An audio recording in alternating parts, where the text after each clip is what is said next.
Matapos ang aking 680km bus trip mula Davao hanggang Zamboanga, sasabak na naman ako sa isa pang napakahabang biyahe sa kabilang direksyon naman ng Mindanao.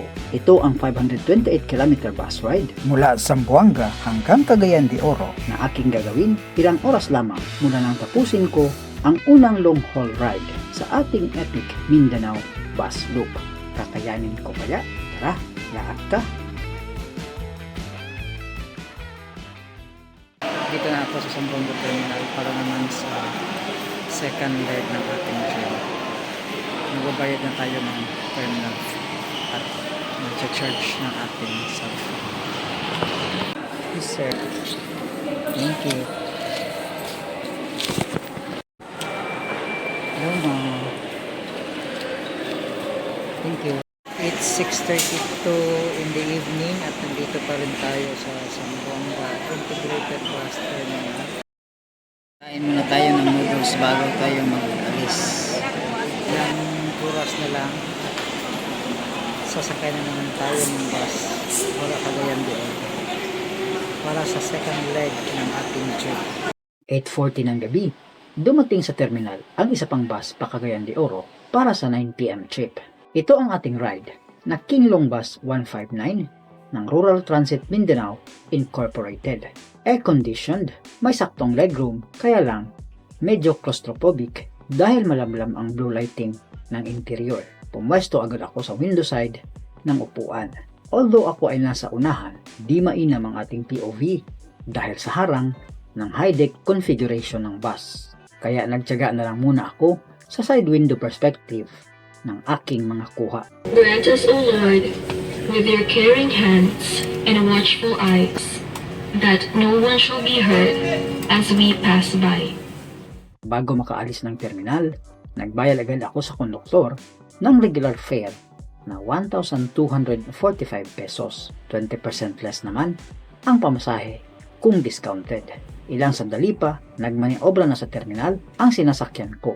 Abante ng 3 minuto ang pag-alis ng bus. 5 oras lang mula nang tapusin ko ang halos isang araw na biyahe. Heto na naman ako sa loob ng isang bus na magiging upuan ko sa mahigit 10 oras. Batay sa mga butas ng ticket, ang biyahe kong ito ay may layong 528 kilometers. Paglabas ng terminal, binaybay ng bus ang kahabaan ng Pan-Philippine Highway.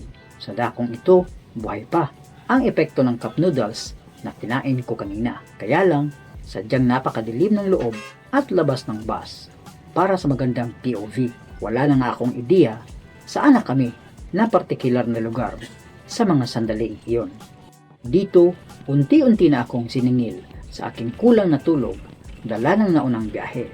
Lampas alas 11 na nang ako'y magising sa pagkakaidlip. Dahil walang traffic, mas bumilis ang aming biyahe. Bagamat ramdam mo ang alog ng bus dahil marahil sa kondisyon ng kalsada. Hanggang sa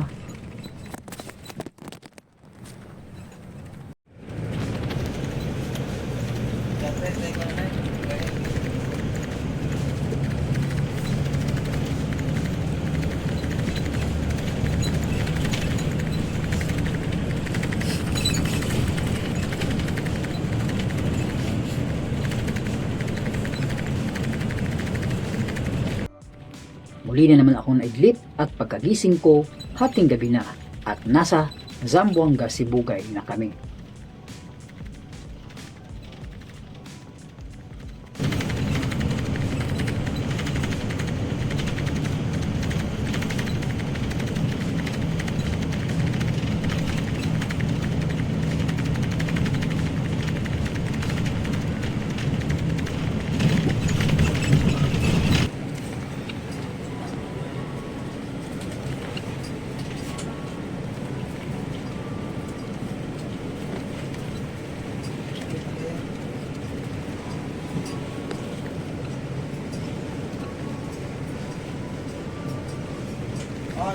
Ipil.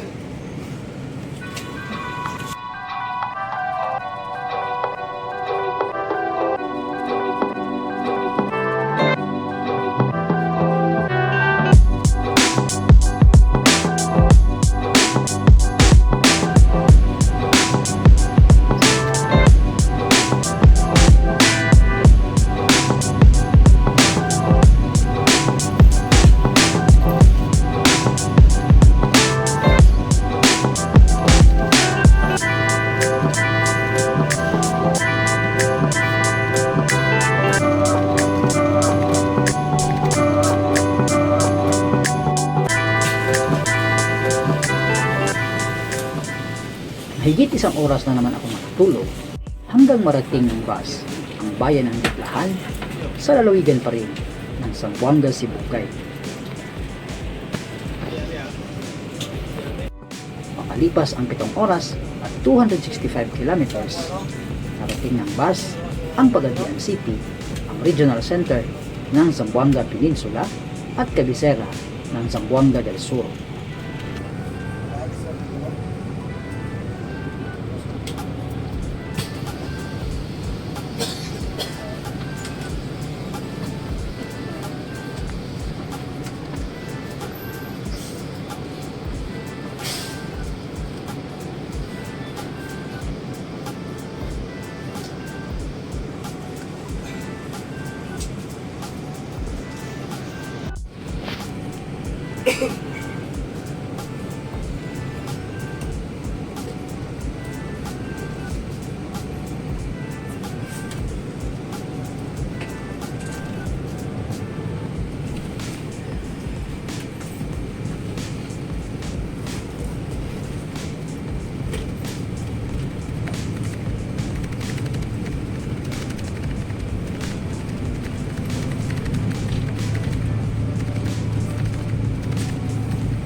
Isang oras mahigit pa ang biyahe bago narating ng sinasakyan ko ang bayan ng Kapatagan, Lanao del Norte.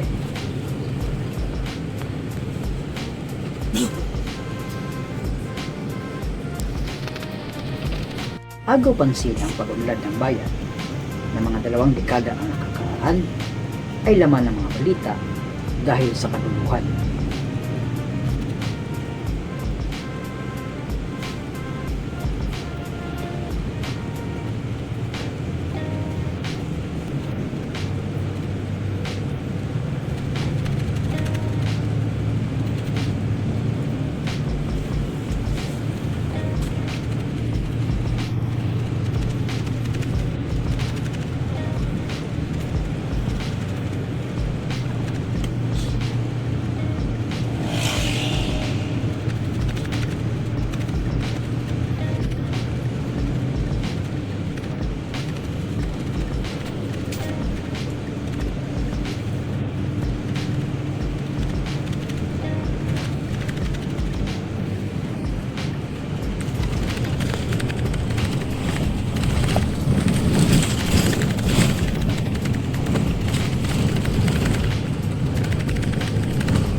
shopping mall din ng bayan na matatagpuan sa barangay ng Maranding.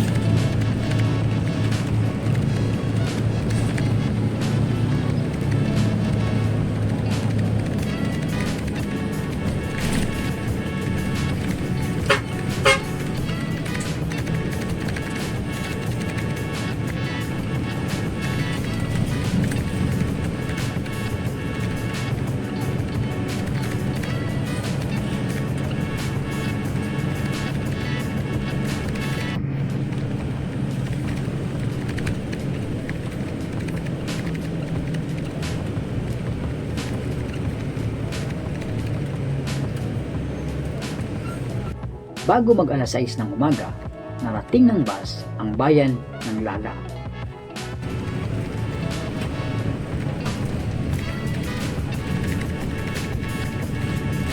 Paglagpas sa tulay ng Maranding, pumasok ang bus sa Lala Public Transport Terminal na katabi lamang ng Lala Fire Station. Hindi nagtagal, muling nagmaniobra ang bus at tinuntun ang National Road.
dinaanan namin ang bayan ng Baroy hanggang marating ang kabisera ng Lanao del Norte na bayan ng Tubod.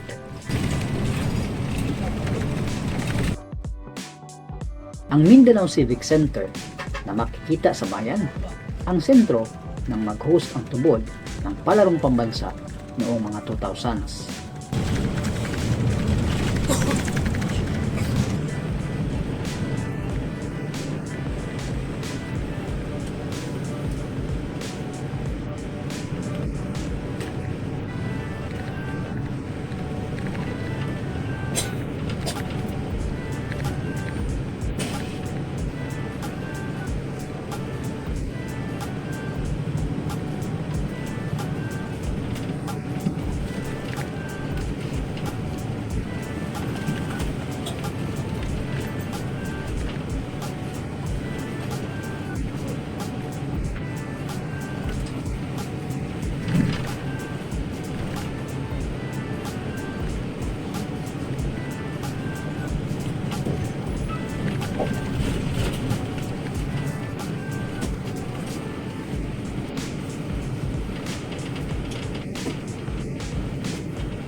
Sa bayan din ang umpisa ng mahigit 3 kilometers na Pangil Bay Bridge.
Nadaanan ko din ang mga public building na nalalawigan, kabilang na ang tinatapos na bagong Hall of Justice.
(6:51 ng umaga nang dumaan ang sinasakyan ko sa baryo ng Mukas, ang port area ng bayan ng Kulambugan na patawid ng Osamis City. Nung wala pa ang Pangil Bay Bridge, halos di mahulugang karayom ang Mukas dahil sa daming tao at mga kargamento na itinatawid sa Pangil Bay sakay ng nag-iisang barge na umaabot sa halos 2 oras na biyahe. Dahil sa tulay, mas umiksi pa ang pagtawid at naging 5 minutes na lamang.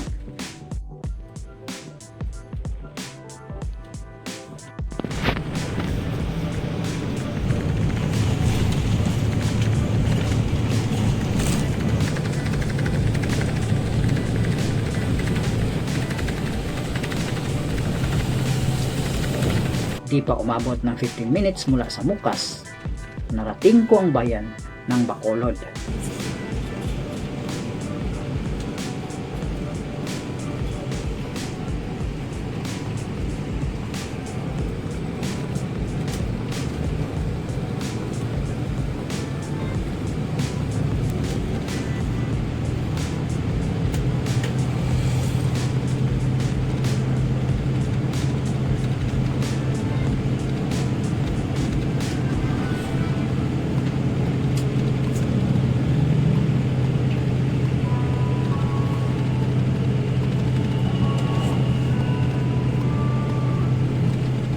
Kumanan kami sa gilid ng highway para mag-breakfast sa isang kambingan para makatipid, at dahil malayo pa ang aking biyahe, isang Spartan diet na naman ang nilantakan ko.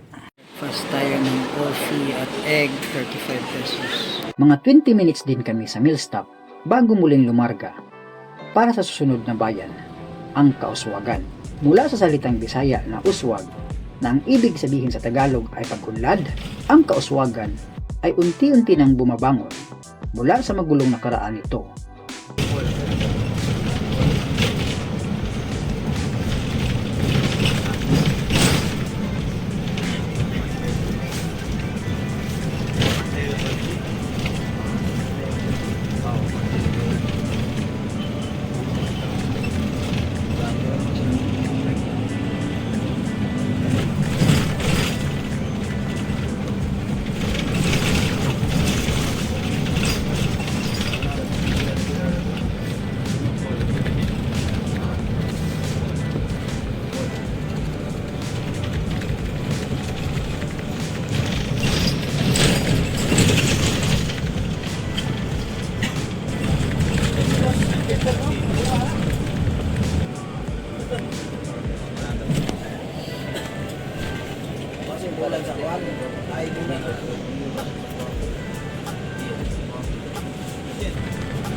Lampas alas 8 na ng umaga nang tumawid ang bus na sinasakyan ko sa Kauswagan, Linamon boundary. Less than 100 kilometers na lamang at makakarating na ako sa Cagayan de Oro. Tulad sa mga naunang bayan, bundok at kapatagan ang dominant features sa kanan o eastern side ng Linamon. Dalampasigan naman ng Iligan Bay ang sa kabila.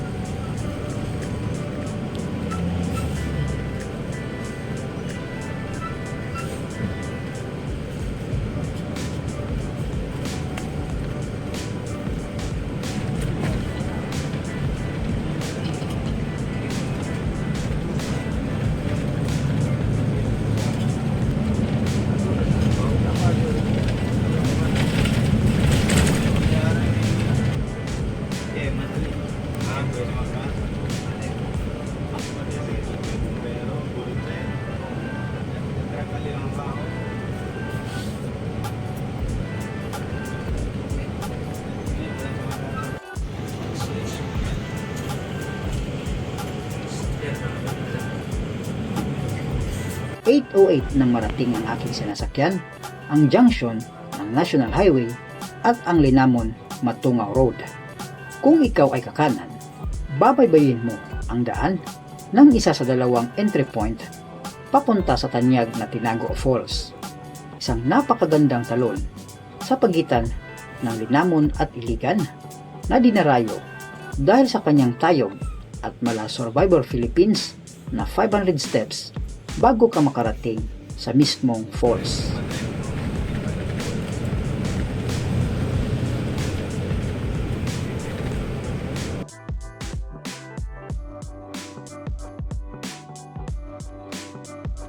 Nagpatuloy ang aking biyahe hanggang marating ng bus ang marker na nagwe-welcome sa sinumang bibisita sa Iligan City, ang syudad ng mga kabighay-bighaning mga waterfalls.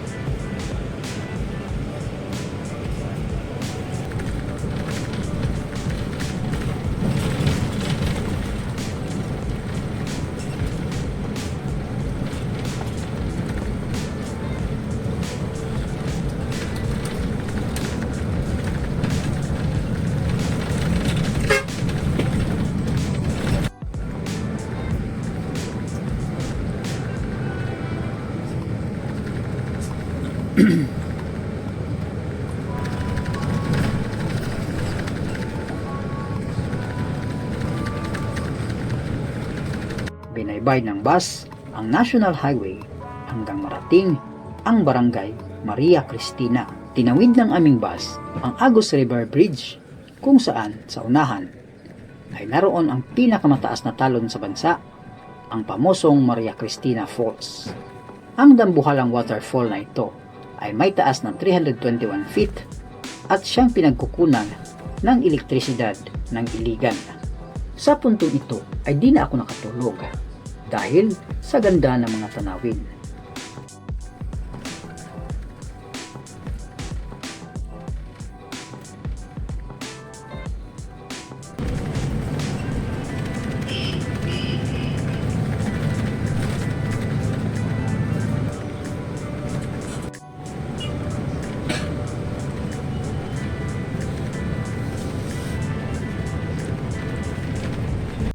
Di nagtagal, nadaanan din ng sinakyan ko ang Overton Park at ang Welcome Arc na naghahati sa National Road at sa kalsada papuntang Marawi City.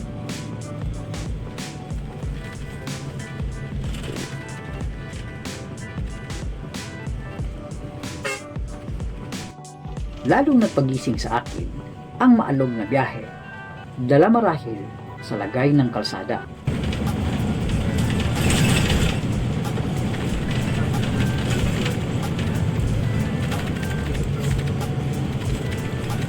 Pagdating sa junction, nagtawag si Sir Conductor kung may bababang pasahero papuntang Marawi. Wala. Nang walang sumagot, ipinaalam niya na didiretso na kami sa isang bus terminal sa Barangay Tambo. Ang syudad bawal naugan. Sunod terminal Tambo, Munauta. Tambo ha?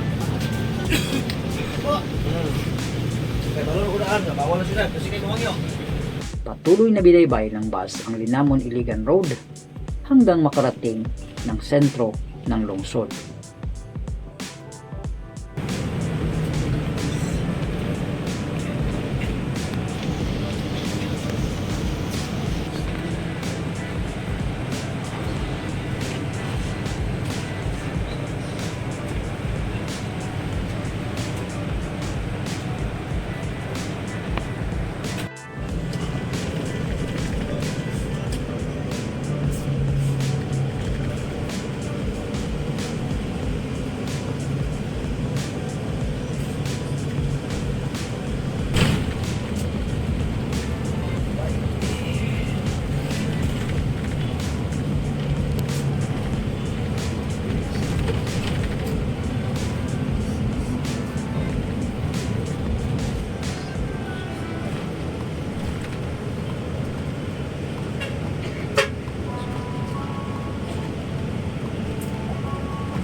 Dahil sa Tambo Terminal didiretso ang bus, kumanan ito sa Don Pedro Celdran Avenue. Kumaliwa naman ang bus sa Don Mariano Badilla Senior Street. Sa puntong ito, mistulang nag-virtual tour sa downtown Iligan ang sinasakyan ko.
Nagpatuloy ang bus sa Badilla Senior Street at saka kumaliwa upang tumbukin ang Andres Bonifacio Avenue.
Pagdating sa Barangay Tambo, kumanan ang bus sa Isabel Ramiro Street at nagtuloy-tuloy papunta sa Iligan Eastbound Terminal. Tambo, Iligan ha!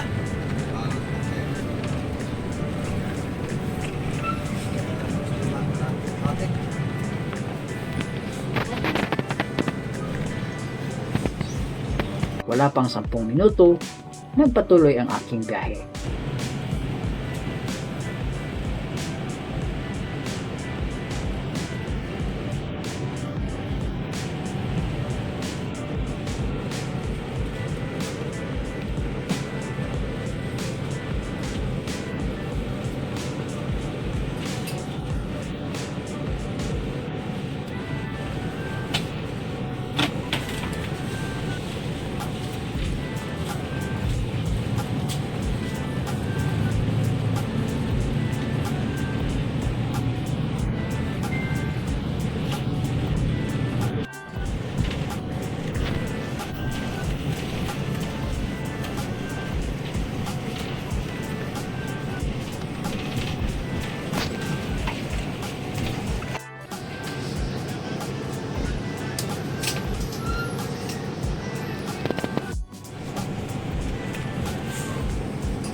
Okay.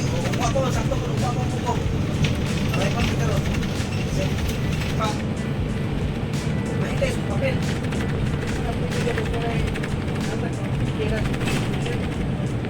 Hindi na lang kaya siguro eh.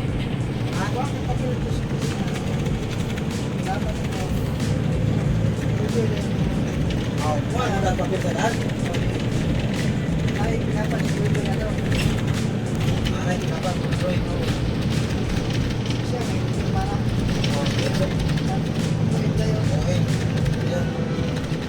Daw pa.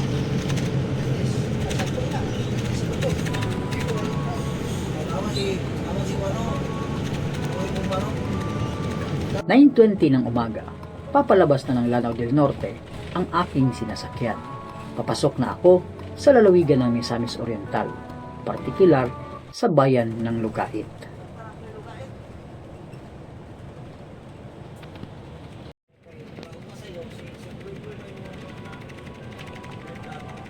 Nakabase sa bayang ito ang isa sa pinakamalaking paggawaan ng semento sa Mindanao.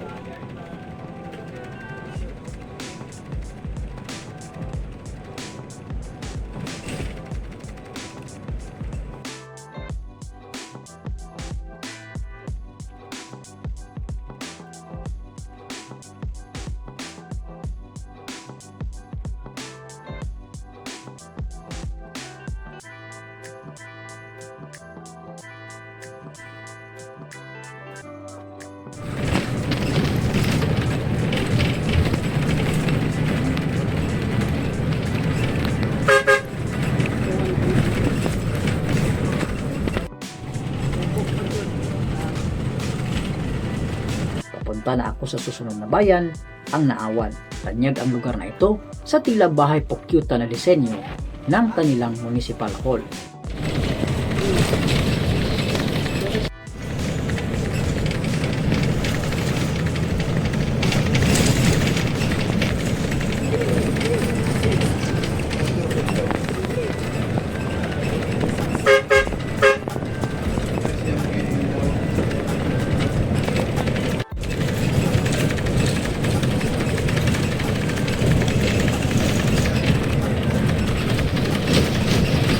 Sunod na madadaanan ay ang bayan ng Initaw.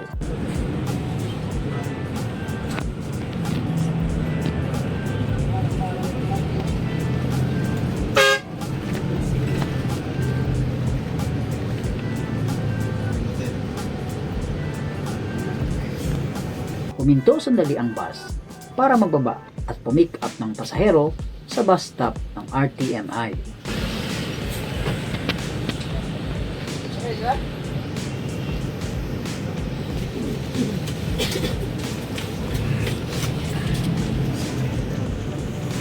Asa na to, sir? Itaw. Pinitaw. Huli na. Tuga na. 49 kilometers lang. Lagpas na nila gintingan ba? Kano na eh.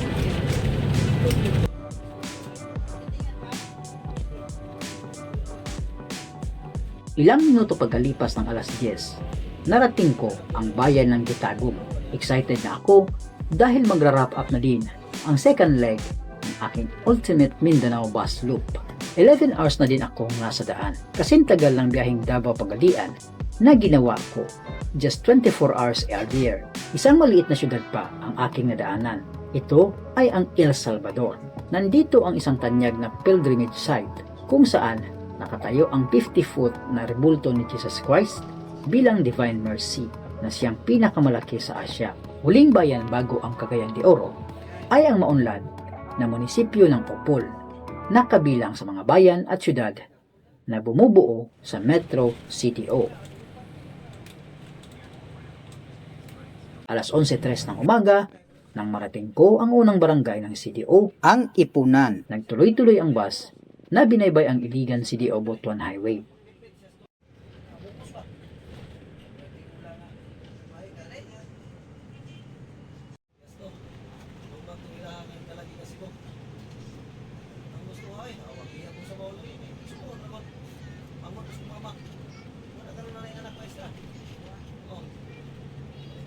Pagkalipas ng 5 minuto, narating ko ang panulukan ng National Highway at ang Macapagal Drive sa Barangay Bulwa. Ang pakanan na direksyon ng Macapagal ang babagtasin mo kung gusto mong pumunta ng bayan ng Talakag sa probinsya ng Bukidnon.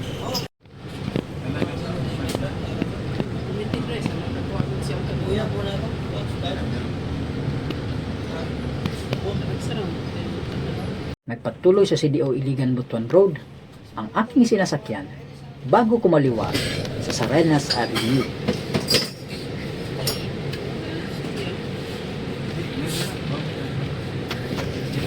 Nooy 11:11 na ng umaga. Lampas 14 hours na mula nang ako'y umalis ng Zamboanga.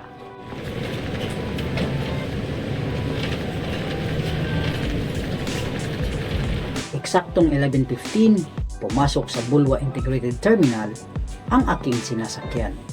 Ang ating 528 km journey ay inabot ng 14 na oras at 18 minuto. Nang makababa, nag-CR ako sandali at naghintay na naman ng jeep para sa Agora Eastbound Terminal. Dito na naman ako sasakay ng bus para sa huling leg ng aking dambuhalang biyahe.